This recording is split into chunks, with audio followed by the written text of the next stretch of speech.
People often want to know how best they can help a patient. As a friend, I don't think it's a very easy job at all. In fact, I think it's very hard trying to support somebody in this position. Firstly, because none of us like to see anyone that we care about in any sort of pain or discomfort or with problems. So I think that's always difficult to start with. On top of that, what I've said before is I think friends often want to try and solve our problems, which is very good but not really possible. But I think one thing that people often don't realise is how much they can really help. And often it's often very small things. I always say that a lot of practical jobs can be carried out by strangers, whether it's getting shopping or doing something physical. Nobody can actually just become a friend. Friends are people that have known you for years, that understand totally about your life, what you've been through, what your aims are. And just having people like that around who just understand you and know you for what you are, not as an ill person or somebody in pain, but just as an individual, that means so much.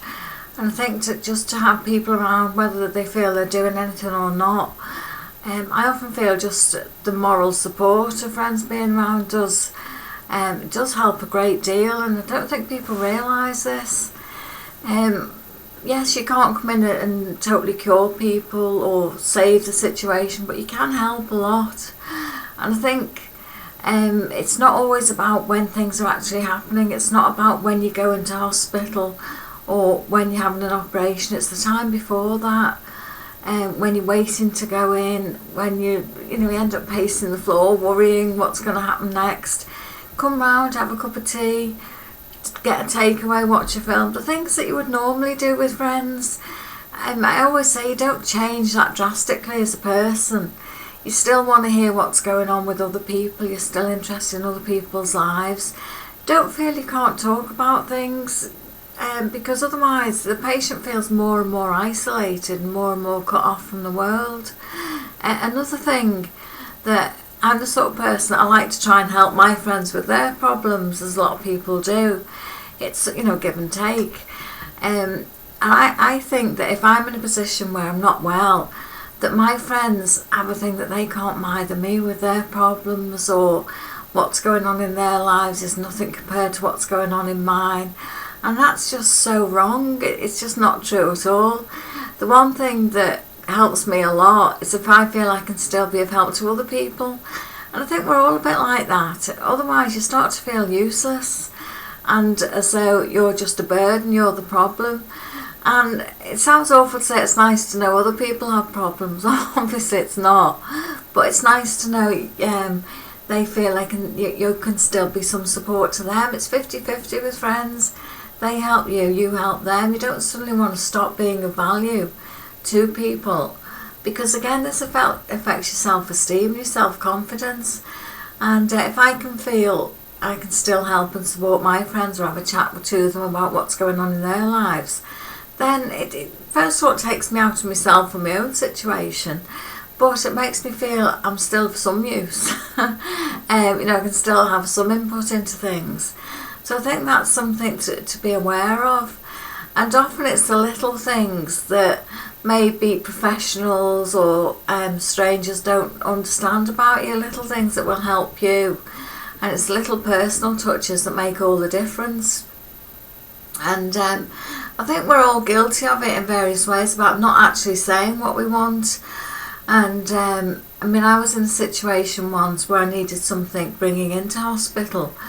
And one of my friends used to come in a lot, and I really liked to see her. She was great to chat to, and just being around made me feel very supported. And one day I needed something bringing in, so I asked her if she'd bring something in for me. And she said afterwards, she said, that was absolutely brilliant that you asked me to do something for you. And I said, what do you mean? Because to me it was nothing. She said, but I don't know how to help you. By actually physically buying something and bringing it in, I felt I was helping. So I think there's a lot to be learned about not just from my situation, I see things from as a patient, but I think it's also very difficult being a friend.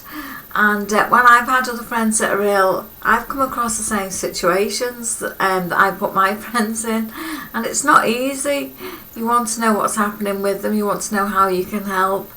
So it's, it's quite a complicated situation, but I think, we should all go back to being what we do best as friends, which is being honest with each other, trusting each other, and not having unrealistic expectations, just doing what we've always done, being around, being there, being honest, chatting, just keeping it a lot more simple, really.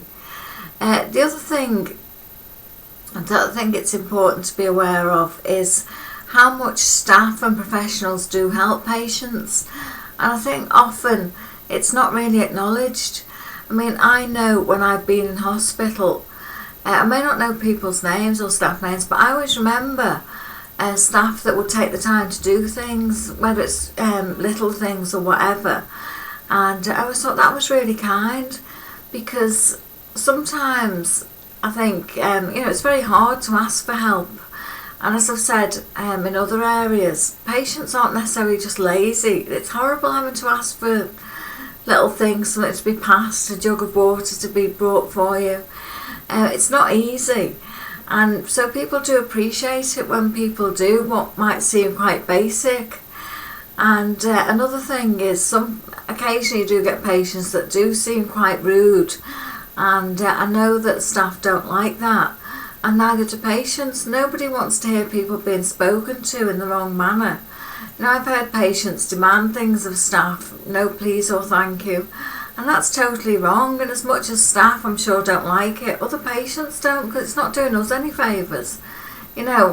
Most people aren't thinking, staff are here to wait on us hand and foot. And what most patients are thinking is how good the staff are and how helpful they are. And from what I see of a lot of staff, they just seem to be run ragged, one job after another, and I think they sometimes think they may be a bit invisible to patients, but it's important, I think, for them to know that you're not. Patients are very aware of what staff are doing, who helps them, who remembers that little thing, who remembers to return something back to them, a jug of water or whatever. These things are very important, and I think it's like anything, it's a two-way process. A lot of staff are there to, really help patients, and patients do appreciate that. So I think that's quite significant, really, and shouldn't just be taken for granted. Another area that I find very helpful is my communication with other patients. And I think when I've been in hospital and whatever, contact with other patients is so important and such a help, because it's like any situation in life. Sometimes you have to be in the same situation as somebody to understand it. As a professional, if you're a nurse, if you're a doctor, if you're a therapist, sometimes the only other people that can maybe understand some aspect of what's happening is people doing your actual job, another doctor, another nurse, another therapist. And it's exactly the same with patients. And I think as well, patients can often pick up on some of the slightest things because they're in that position. If you drop something on the floor and you've got an injury or you've got stitches, it can be very difficult to pick something up. Straight away, another patient will spot that, and if they're able to, they will come and help. And I've often seen it on hospital wards. Patients that are struggling themselves will actually go and help other patients very quickly. I've never seen any patient ignore another patient if they're in a position to help them. And I think as well, from what I've seen of patients generally, is they're extremely strong people. As I've said about the patient journey, anyone that's ill has so much to go through, and it's such a long process. To look at somebody as being ill and weak and vulnerable is just not seeing the patient at all.